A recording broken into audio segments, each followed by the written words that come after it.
Hello friends, in previous videos, we discussed about the production of X-ray and the exposure factors affecting the quality and quantity of X-ray beams. Today in this video we are going to discuss about the interaction of X-ray and the matter. So when the X-ray photon comes out from X-ray tube, it used to strike human body and undergoes interaction with various atoms of human body. These interactions are of various types.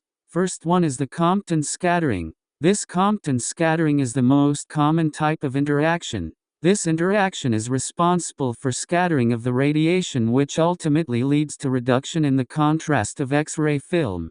This Compton scattering is a mid-energy phenomenon. So let's understand what is the principle behind Compton scattering. In it, X-ray photon strikes the patient and interacts with the outer shell electron in atom and causing its ejection which leads to ionization of atom. After this interaction, original X-ray photon is scattered out with decreased energy. These low-energy scattered photons and ejected electrons leads to reduced contrast of X-ray film. The probability of these interaction depends upon the number of electrons available in outer shell. We all knows that hydrogen ion don't have any electron in outer shell. That's why no Compton scattering is possible in hydrogen ion. In the Compton scattering, X-ray photon transfers only part of energy to the electron. No complete transfer of energy takes place. Next type of interaction is photoelectric absorption. In this interaction, the X-ray photon interacts with inner shell electron and transfers complete energy to the inner shell electron.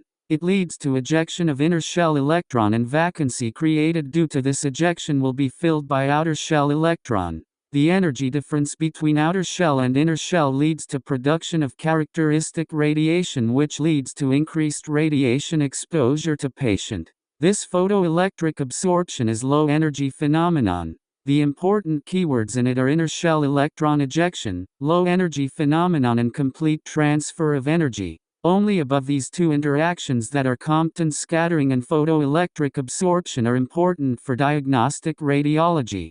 The next type of interaction is coherent scattering, which also known as classical or Thomson scattering. This interaction is also low energy phenomenon. In this coherent scattering, the X-ray photon interacts with the atom and causing vibration of the electron. No ejection of electron happens in it. So when this electron vibrates, it leads to production of scattered photon having energy equals to the original incident photon. This coherent scattering not happens in diagnostic radiology. Next interaction is photodisintegration. This photodisintegration is high energy phenomenon. In it, high energy X-ray photon directly interacts with the nucleus of the atom and causing its fragmentation leads to ejection of subatomic particles like protons, neutrons or alpha particles. This interaction is also not happens in diagnostic radiology. Next type of interaction is pair production.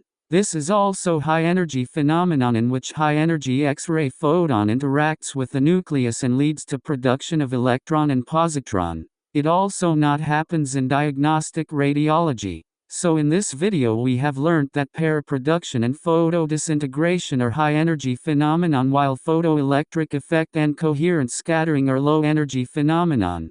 And Compton scattering is mid-energy phenomenon. Another point which we learnt is that only Compton scattering and photoelectric effect occurs in diagnostic radiology.